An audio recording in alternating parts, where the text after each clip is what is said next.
Olá, telespectador do Instituto de IDESB, da TV Dias Dávila, da Rádio Proteus. Novamente nós aqui para contar a história de Dias Dávila, de 1960 para cá, né? E paramos aqui em Dias Dávila num pequeno resquício de Mata Atlântica que restou, né? Então aqui eu me lembro, inclusive, que o ano passado, em 2021, eu me recuperei da Covid nesta Mata Atlântica que tem aqui, nesse resquício de Mata Atlântica, né? Então a gente vai falar prioritariamente dos conjuntos que foram implantados, que nasceram depois do começo da implantação do polo petroquímico na década de 60, começo da década de 70, né? Começando lá pelo conjunto Lessa Ribeiro, onde hoje abriga, inclusive, o centro administrativo da cidade, né?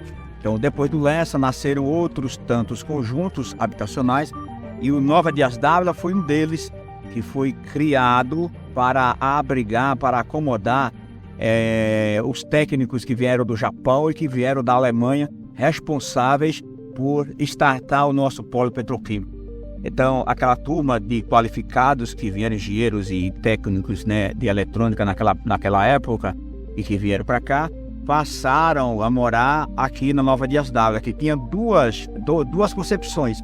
A concepção para quem gostava de casas e a concepção para quem gostava de apartamentos. Então, os japoneses, por exemplo, optaram por morar em apartamentos que ficavam do outro lado da Nova Dias Dávila. Aí já os alemães preferiram morar aqui. Então são casas que foram construídas para abrigar esse povo, que eram pessoas de renome, né? Eram engenheiros, eram super técnicos em eletrônica, que foram contratadas pelas empresas, sobretudo pelo complexo Norberto Odebrecht, o famoso CNO, né?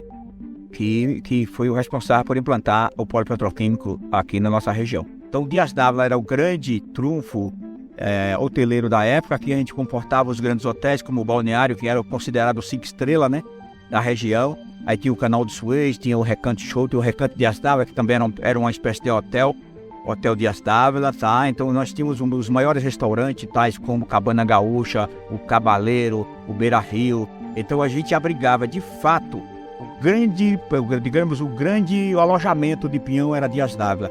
A Camaçari, praticamente naquela década, só tinha uma rua, né?